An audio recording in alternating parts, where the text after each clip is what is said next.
Guest tonight was at the centre of last night's drama. Recently, she took over from Sharon as the new landlady of the Queen Vic. For years, she's put the sauce into saucy and has heard more double entendre than I've had hot dinners. She's delicious, she's delightful, she's delectable. She's here. She is, of course, Barbara Windsor!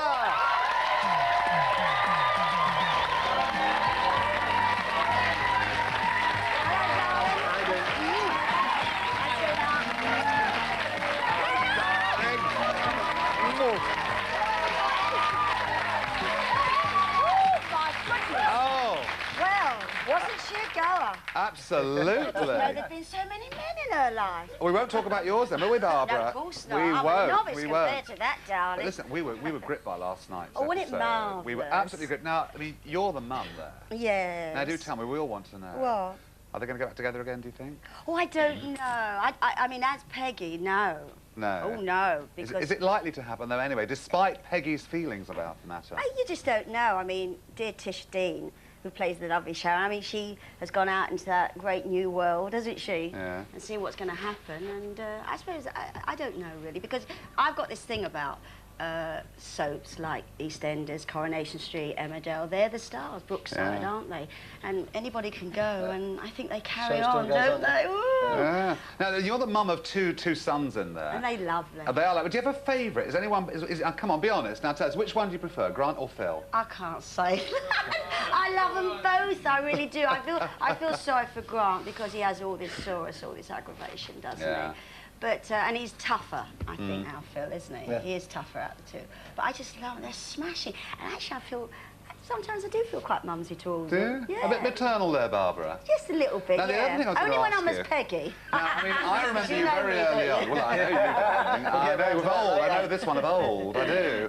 We go back a long way, Barbara. We do, don't we? Now, the other thing I was going to say is, did you ever think you'd end up in a soap? Because you avoided it for years. No, I didn't. Well, because of the carry-ons, actually, nobody would ever have me in a soap. I tried desperately to get into them, but they said, no, she's far too famous, and she's known as that little bosomy lady. Did you have to ask to be in EastEnders then? Was it? No, I didn't. It wasn't worth it. I mean, right at the beginning, when I heard about EastEnders, I had a go, but no, I got a blank. And then, so I never bothered after that, and this came out of left field. Now, what about the character, though? Would you like to change the character in any way? Do you see it developing? Well, it's quite amazing, that character, because you don't realise how she is developing, and then suddenly I'm looking one day, I think, oh, God help us. She's so nosy, and I'm hitting everybody. I'm hitting Sharon, I'm hitting Phil. I think, do I really like this lady? But I do. Now, I'm going...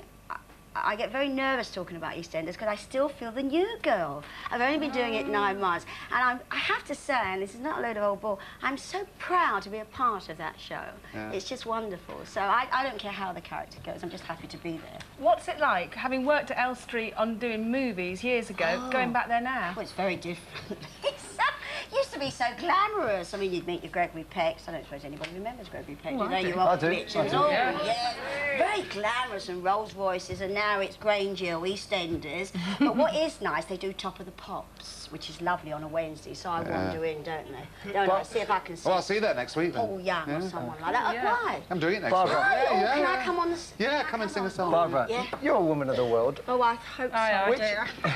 Which E do you prefer in men, experience or enthusiasm?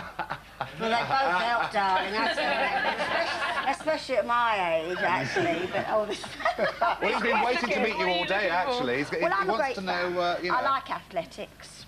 I used to.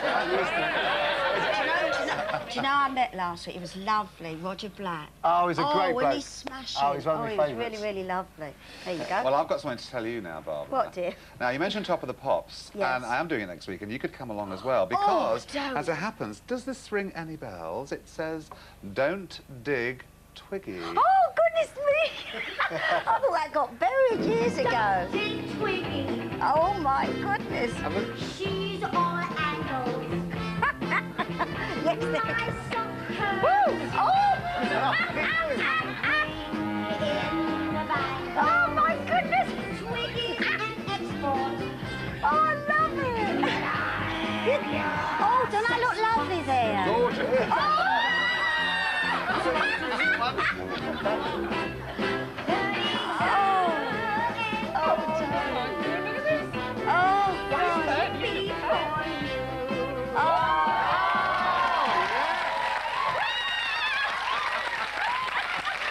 Well, you see, we thought that was 1967, and it wasn't buried. It was marginally successful, wasn't it? Oh, very marginally. And we thought we went to a lot of trouble. We thought we'd do a video for today. I think that footage is wonderful. You know, that's some of the BBC's Fado farces. Yeah. I've never seen those. And lovely Frankie Howard up Pompey, that was as well. What do you think about yourself when you sort of look back and see something I like that? love it, and I just wish I looked like that. Oh, you still do? And I wonder what happened to them. Now, stay there, and keep them there as well, Barbara. Oh, I will. We'll have a chat in just a moment. Now, today, the Hollywood blockbuster First Night, starring Richard Gere and Sean Connery, opens right across the country. However, a slightly unusual place was chosen to hold the European premiere. Lisa put on her best sparkly frock and went all the way to investigate. Lights, camera, action, and cue Lisa! Tonight, I'm at the hottest premiere in town. The film is First Night, and the stars include Sean Connery, Richard Gere, and the beautiful Julia Ormond. But which town am I at, you might ask? Does it have the glamour of Cannes, the buzz of New York, the thrill of LA? Yes, it's got all this and more. This is Portmaddock, North Wales, where First Night was filmed on location last summer.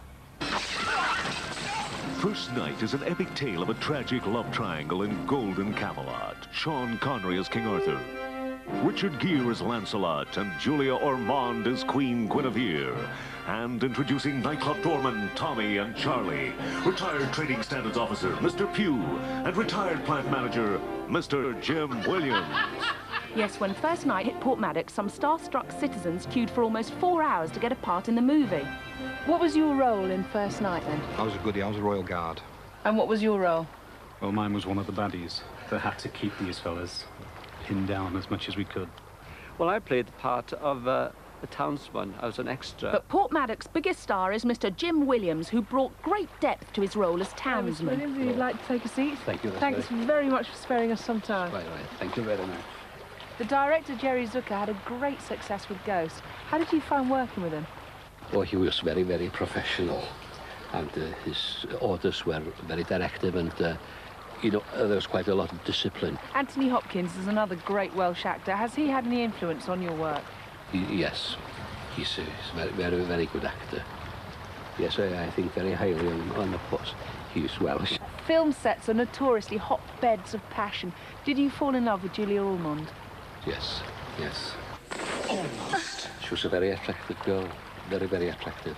First Night employed 1,000 extras from Portmaddock, and the town now has more movie stars than Hollywood. This is the Rodeo Drive of Portmaddock, where local movie stars do their shopping. And this is the Coliseum at the end of the high street, where the hot movie action takes place tonight. Mr. Williams and his wife, Mrs. Williams, are preparing themselves for their big night. Are you excited, then? Very excited, yes. Are you proud of your husband's work on First Night? Very proud, yes. The streets of Portmaddock are deserted because the whole town has gone to the premiere. Portmaddock has never seen such excitement. At the Hollywood premiere of First Night, Sean Connery was present, and his presence is felt in Portmaddock too. There's Sean Connery there, playing it very low this evening. Mr. Connery there directing the traffic and doing a valiant job. Richard Gere made an appearance in Hollywood, and Portmaddock also has its share of middle-aged studs. There's been a magnificent turnout here in Portmaddock. One or two very surly officers of the law. Ooh, there's a ripple of excitement as Mr. and Mrs. Williams make their grand entrance. And they're in plenty of time to nab the best seats in the house. But it was the lovely Julia Ormond who was the star of the evening. It's wonderful. It's lovely to come back and have a premiere here because it's so sad that all the focus got shot to LA. We shot it here. We had a wonderful time here. After the film, the local bigwigs went off to gorge themselves with champagne. Quickly now, come along, get the wife in. But I hung out with Portmaddock's brand new movie stars. Did you see yourself? Yeah, I did. A couple of scenes. The thing is, there was one scene where I threw somebody off the balcony with the stuntmen. So did you spot yourself at all? My ball patch. Literally, that's all I saw. Did you see him? No, I didn't. Well, I could just say the location where I was standing, but I just couldn't pinpoint myself out at all. Well, viewers, this is his big scene, the wedding between King Arthur and Guinevere. And here he is. Outstanding performance, Jim. Jim, on behalf of the Weekend Show, I'd like to present you with this, your very own Weekend Oscar, for such a sterling performance. Thank you very much, sir. Oh, thank you very much. Very, very kind of you. Thank you very much. The man's a toff.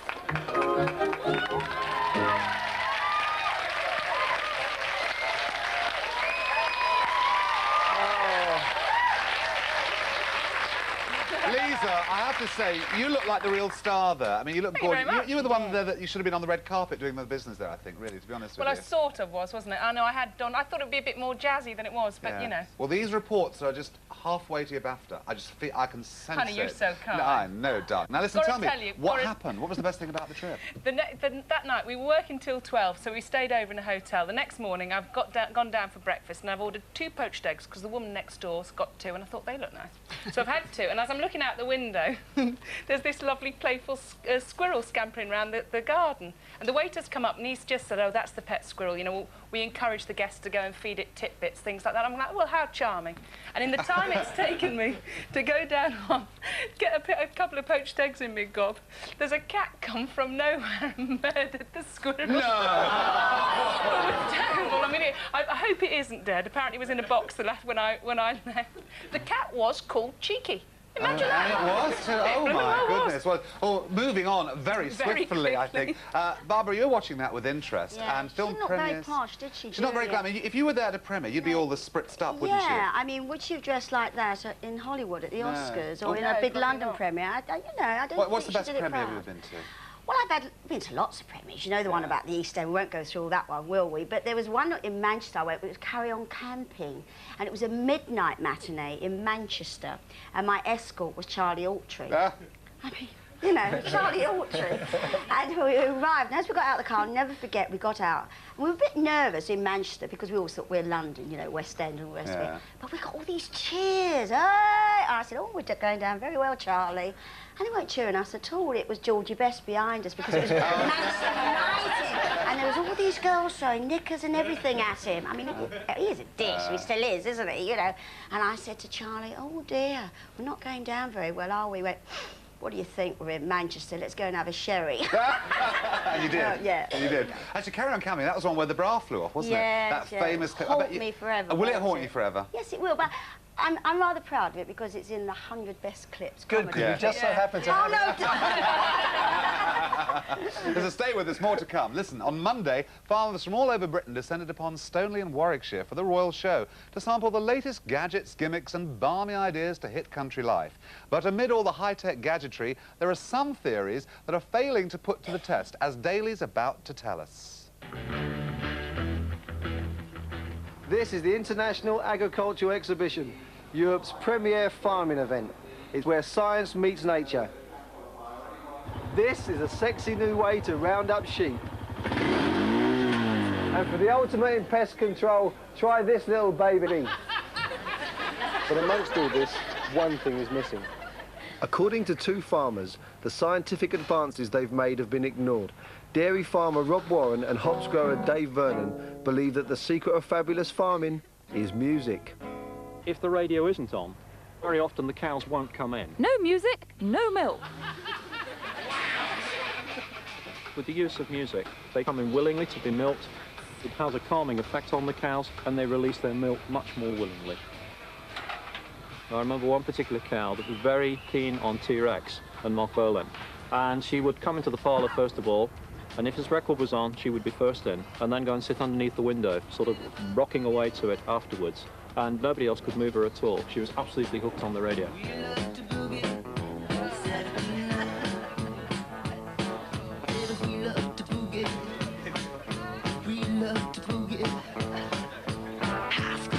In fact, Rob's research indicates that cows release this much more milk when they listen to the radio. And if that's the case, what are the implications? Could one little cow produce an entire EC butter mountain? Could this pig produce enough bacon for one lorry driver's breakfast? Could these horses feed France? Steady on, mate. Could this sheep produce enough wool to make attractive jumpers for 100 Valdunicans? And just think how big these things are going to be. For years, Prince Charles has talked to the plants on his organic farm, but Dave Vernon is taking it one step further. He grows hops with the help of his guitar, his daughter's drum kit and the radio. And in the interest of scientific accuracy, Dave is trying out a number of radio stations. The best one at the moment is Radio 5 Live. That is quite a bit ahead of the Radio 4. Classic Radio and myself were playing down the far corner, and Radio 1, that came last. So hops like people just don't like Chris Evans? Does anybody like Chris Evans? Personally, I'm sitting on the fence. But does anybody think you're slightly potty or anything? Oh, a lot of people think that I'm potty. Why, I don't know. Potty or not, the Radio 5 Live hops are a full 7 inches taller than the rest of Dave's crop. He should know because he measures them every day. Sounds pretty convincing, doesn't it? Well, let's hear what the experts have to say. Is this a load of old nonsense? Well, I think it probably is, yeah. It's like the Flat Earth Society or Little Green Men from Mars. So I guess you won't be doing an in-depth investigation into it then? I should think there are about 1,000 things that are more important than looking into that. I think he's sceptical, but me, I don't know. And wandering through the endless rows of hops can play tricks on your mind. Is Dave producing super hops? But what if they get too big and try to take over the world? Ah! Fucking beast! Ah! We'll never take over the world!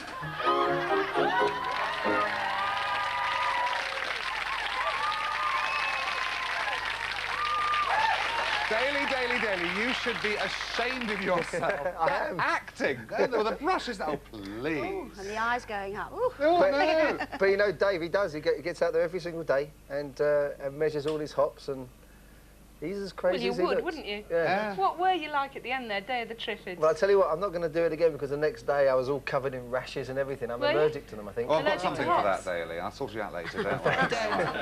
Don't let him near you. She's right. Barbara, you're watching that and you're sort of looking at the sort of the country life. I mean, you live in the town. Are you a country girl at heart? No, I don't like. It's nice for the weekends because I like to go out in my high heels all the time. You see. Oh, I know you can't wear that high heels in the country. I did it once in New York. I was on Broadway in a show, and you know how fast it is, you know, New York and all that stuff. And this lovely person in the show said, "Oh, I've got a farm in Connecticut. Would you like to come out, Barbara?" Of course, I went out like this, didn't I, with the high heels and all the mud and everything and the slush.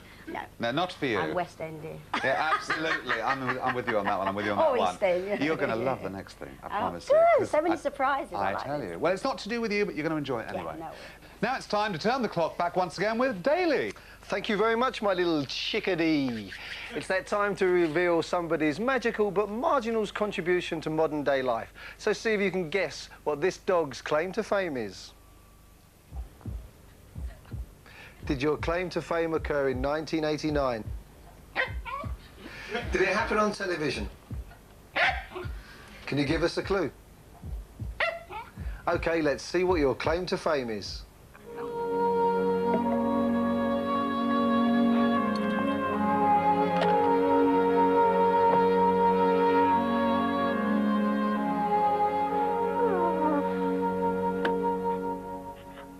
If your best friend leaves home, it may be because you're watching too much television. Yes, Pippin the dog. That was your claim to fame. Before we had one Pippin, now we've got two. This is Anne Head, who owns both the dogs. Anne, can you explain? Well, yes, this is the old lady that you've just seen on the Spanish commercial. She's actually 15 years old. How old's that in human years? Around about 105, I think, which is very, very old.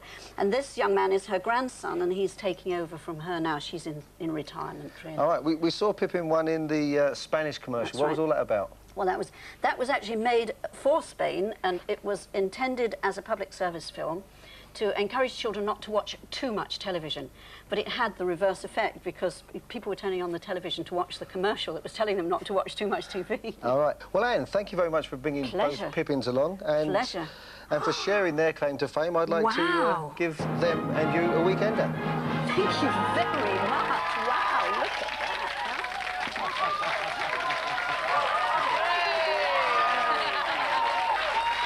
Great claim to fame. Great. Lovely. I always love the claim to fame because you never know what to expect. Now, Barbara, I mean, No. we were mentioning earlier, your claim to fame might have been the bra jumping off your chest and carry on camping. That would I have been, think it is, isn't it? That probably is, No. but it could have been worse. I mean, how would you have felt if it had been the record, for example, you know? But that awful one the you played at Twiggy the beginning of the record. show, oh, I wouldn't be sitting here, would I, today? You wouldn't, would you? Oh, no, it was So awful. It could have been here to haunt you, that, couldn't it? Oh, yes, it was a terrible record. At the time when we did that, it was because all the women disliked Twiggy so much. She was lovely, gorgeous and slim, and of course the average woman said, oh, God, that's awful. That's why I brought that record out. But he didn't do very well, dear. No, never mind. Well, I'm glad you're here to tell us the stories, and thanks for coming in, Barbara. It's lovely to to see be you here. again. And you, Dan. All right. God bless Thank you to Lisa and also to Daly. Great. Well, that's all we've got time for tonight. All that it remains for me to say is thank you to all our weekenders who've been on the show tonight. We're going to leave you with Barbara's single from the Swinging 60s, Little Number Taster. Sorry, Barbara, we've got to do it. Don't dig Twiggy. Until next week, have a great weekend. Bye. Bye,